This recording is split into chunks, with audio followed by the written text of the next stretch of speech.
up his heavy head to wear the crown.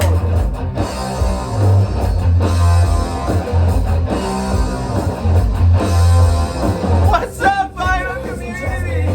What's up, YouTube? Woo! Yeah! Hey,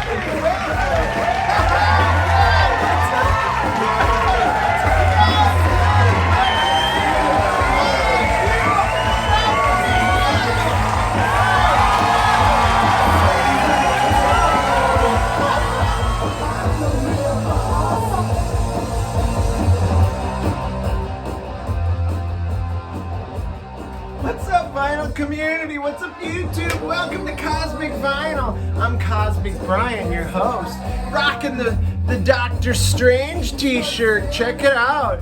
Have you guys seen the new Spider-Man No Way Home movie featuring one Doctor Strange? I'm not gonna spoil it for you, but man, check that shit out. Blew me away. Blew me away, man.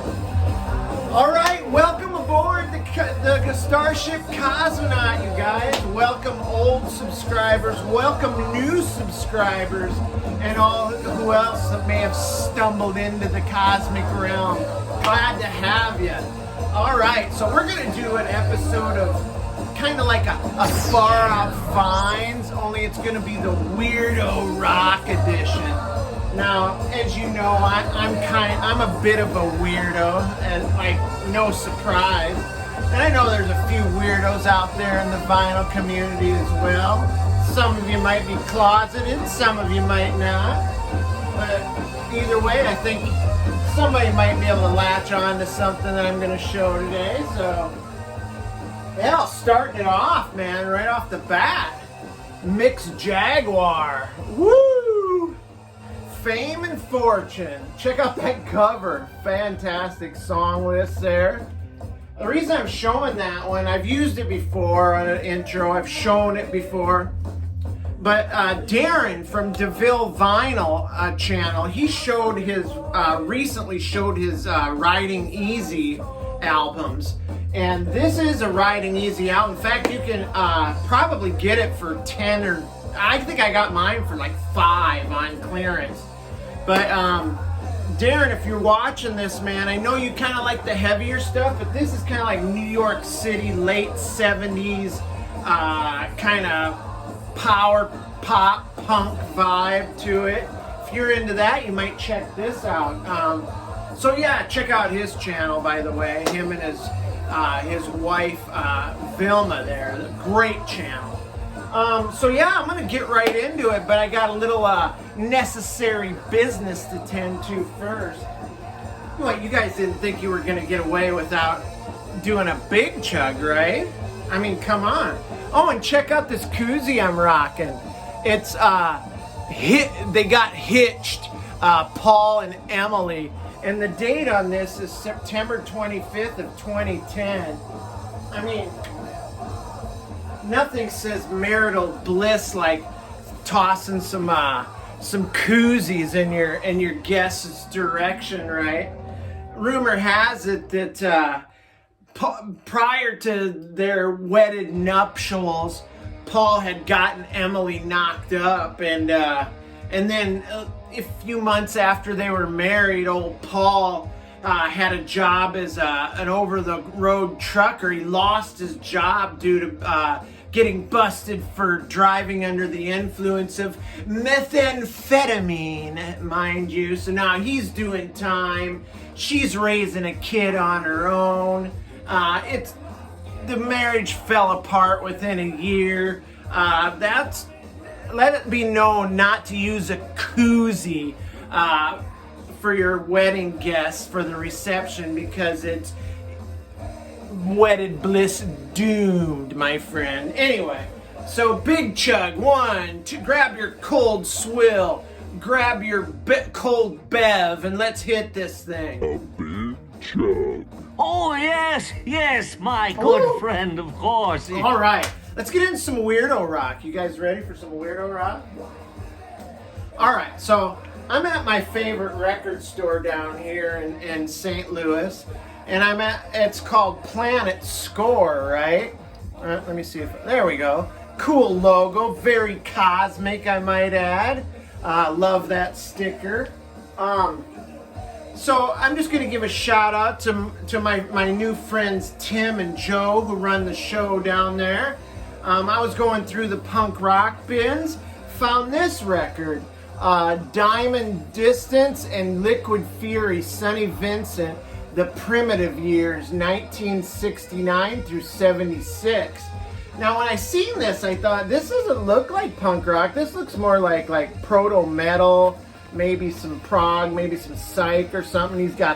He's rocking some silver pants there. And I mean, he does have the DIY, flyers there, but I just thought it looked more like psychedelic maybe or something like that. But the guys down there assured me it was listed under punk, so I decided to blind buy this bad boy, and I love it, man. It's pretty damn cool. So Sonny Vincent was this cat who came up through the New York City punk scene. I supposedly he was like an integral part of that scene, but you just don't hear about him so much, right? And this album kind of documents like a few of the bands he was in from the dates listed here. A couple of those bands one's The Distance, one's Fury, one's Liquid Diamonds, and then of course he's probably most famous for being in a band called The Testers, right?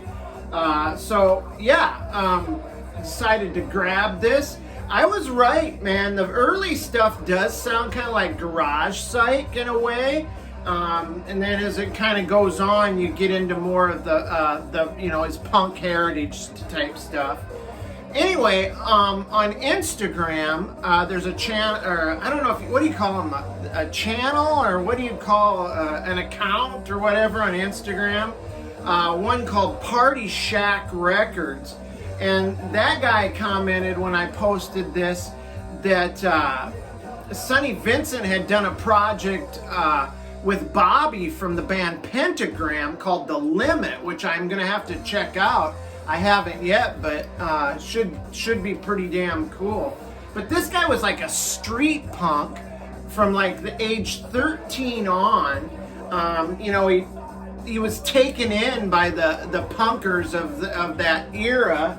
Had rubbed shoulders with the likes of Lou Reed, the Velvet Underground, of course, Andy Warhol. He was actually the guitar player for about 9 years in a band with Maureen Moe Tucker and Sterling Morrison, who were both in the Velvet Underground. So very cool. Just a kind of a really good documentation of a guy that I didn't know shit about. So kind of an interesting story. And check out this record. It's punk rock, weirdo rock. It falls in that category. Now this next record was also a blind buy, but kind of in an indirect way. I mean, I'll kind of explain here. So, I have a fish man who does my editing for me. He's known as the Perch. Every once in a while, he'll give us a ring on the old shell phone. So he goes out to he lives in Texas. He goes out to like the record stores or the mercantile exchange or the flea markets, and he puts me on FaceTime, and then we go through the bins at kind of long distance. And this caught my eye. This is called Soggy. Now I used this also for an intro not long ago, but that's the singer Beb for Soggy there. He's got the old kind of like the Slash afro there. I'll give him about an 8, maybe a 7.5, because it's just kind of everywhere. But this is great. This is French. They're a French punk metal hard rock like hybrid group. Very intense, very aggressive, hard hitting rock and roll. Very reminiscent of, say, like the Detroit punk scene, like bands like Iggy and the Stooges and MC5. In fact, this guy kind of and the band kind of reminds me of them, almost like a French version of the Stooges, right? I mean, look how badass they look. But check out the gatefold. So here's what I mean by, he postures a lot like Iggy. He doesn't wear a shirt. Kind of got some, is there the picture there where he's got like blood dripping down? He's got like blood on his chest like Iggy did when he bit himself. I don't know, he might have bit himself. But, does little Iggy stances and stuff. But check out how badass the band looks. Just so killer. I bet they put on just an amazing live show. But yeah, this is killer. Now these guys came out with they recorded some songs. They kind of went nowhere. They broke up in like 82. And then they were just all but forgotten about. But then this Southern California punk band, The Shrine, did a cover of their song Waiting for the War.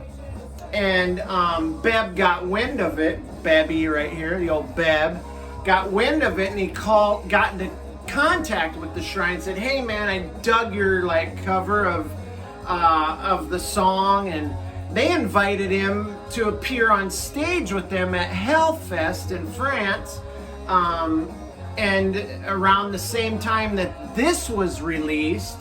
And so they kind of were elevated to cult status, if you will, which is very cool. But yeah, if you like Iggy and the Stooges and MC5, this would be right up your alley. I think they do a cover. Yeah, they do. They do a cover of I Want to Be Your Dog on here. So yeah, check this shit out. It's friggin' amazing. Weirdo punk rock, man. Now, when I decided to put this Weirdo Rock video together, this is the first album that came to mind, something I picked up recently, also at Planet Score, also a blind buy. I've been totally blind buying almost everything in December. So, this is Timmy's Organism, Eating Colors. Get a load of that cover art, man. That is just so crazy. Look at that shit.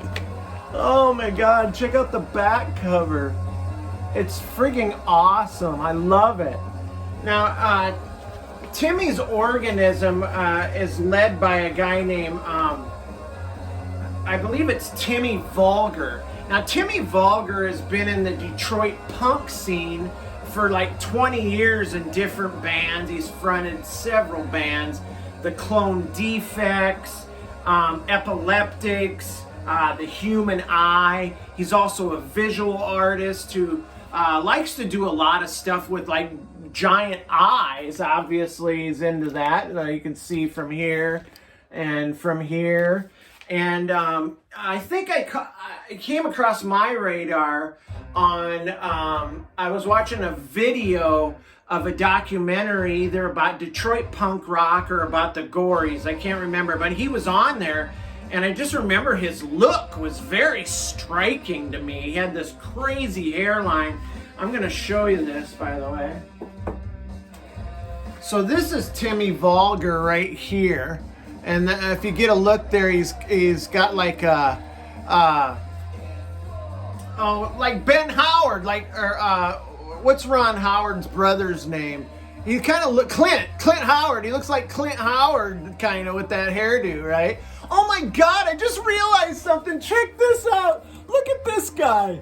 This guy looks like Brother Brian. Fucking Brother Brian is in Timmy's Organism. He's got makeup on and everything. Check it out. That's fucking amazing. Brother Brian. Brother Brian wishes he looked as pretty as this guy does. But yeah, this is psychedelic punk. Man, I never thought I would hear a band that could meld those two genres together, psych and punk, but it works, man, and it's friggin' out there. The lyrics are just so bizarre, about aliens and about, serial killers and weird shit and spaceships. But yeah, Timmy's Organism, another blind buy that's definitely worth checking out. I'm going to look for some more stuff that Timmy Vulgar has been involved in. But anyway, Here's another album that I have shown, but it was way back in the early days of my VC career, I guess. I don't know what else to call it. My early days of being a member of the fine vinyl community. But anyway, this is Crazy Head, and it's called Desert Orchid. Now, that cover art gets it into this on its own merits, just to get into this weirdo video. There's the band there. Now this is released in like '88, and these guys hail from England. Their influences they list as the Ramones, Captain Beefheart, the Stooges. It's so strange that when we talk about weirdo rock that the Stooges and Captain Beefheart come around mentioned quite often as being the roots of weirdo rock, which, why not, man? It's freaking great stuff. But yeah, this is kind of garage rock influenced. Now, even though these guys came out in the 80s and they kind of have a little bit of a garage rock vibe, in fact, they do a cover of Have Love Will Travel by the Sonics. I wouldn't quite lump them in as an authentic like 80s garage revival band because they don't sound like the Chesterfield Kings or the Miracle Workers or any of those bands. It's more of an indie vibe with like a garage leanings towards it. What the hell? Listen to that.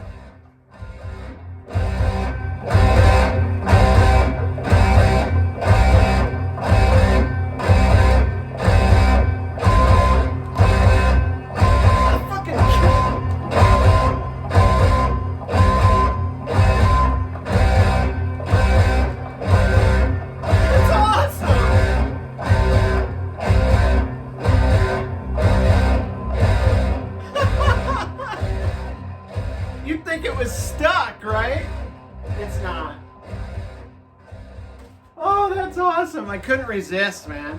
But yeah, check out Crazy Head. Now these guys all have like here, I'll show you the guys in the band again. They all have like crazy names too, like the one, let's see if I can read this without my glasses, but the bass player's name is Pork Beast. The guitar player's name is Fast Transatlantic Dick. Reverb on guitar. And the singer, his name is just Anderson. So I love it when bands like adapt these like weirdo names like that. It's so killer. Love it. It's got that weird plastic in her. But yeah, Crazy Head, man. Check them out. Now this is something I showed just recently. In fact, this is part of my winnings from Mama's Records. Russ's contest that he held for 200 subs. And this is fantastic. This is Destruction Unit. Now, I hadn't listened to this when I showed it before, so I had no idea really what it was going to sound like. But when I did finally listen to it, it was it sounded very familiar.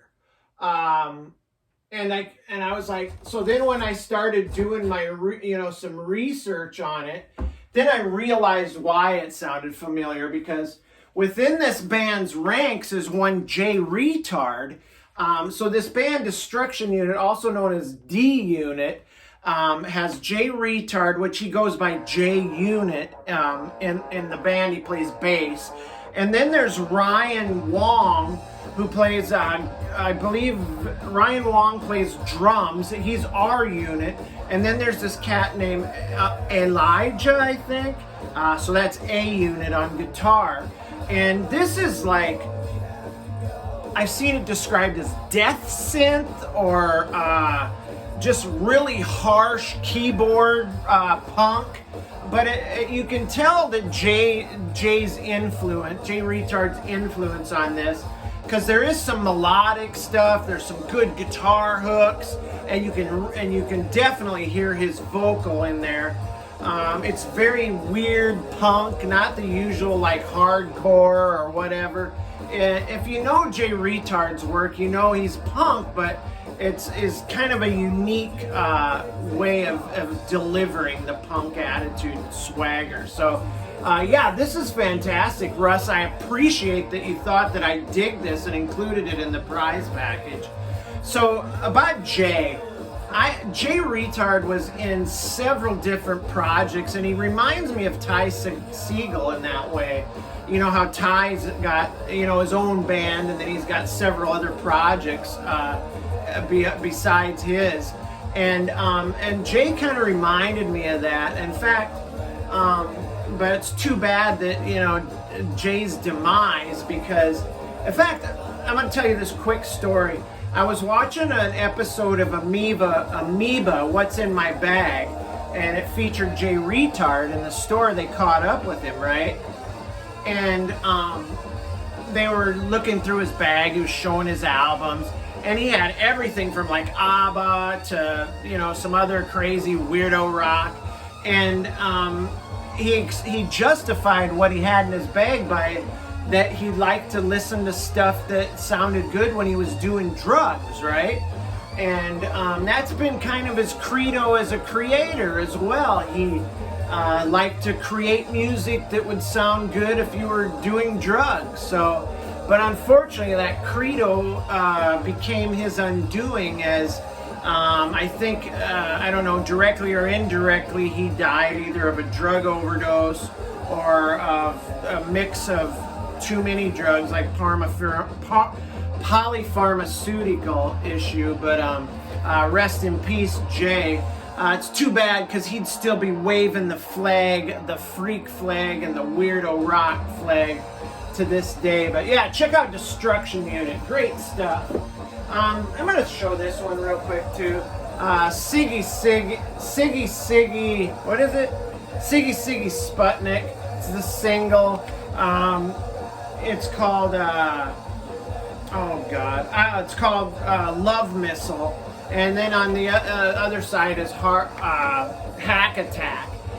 Dance versions of this. These guys are like weirdo, kind of electro rock, punk rock. I think Michael Pilmer knows these guys, if I'm not mistaken, but that's a single that I picked up. I believe that band was started by Tony James from Generation X. But anyway, I hope you guys dug this, man. If you did, man, you should subscribe, man. Because if you do, you're gonna get 10 years of good karma. You know why? Because I'm gonna float these positive vibes in your direction, and you're gonna get them through the airwaves. And then if you hit the notification bell, I'm gonna personally come knock on your door in the morning with donuts and coffee. I'm gonna say, hey, it's Cosmic Brian. I got a new video, have some breakfast, stay cosmic, and we'll catch you next time. I love you guys, man. Peace out. It's Cosmic Vinyl.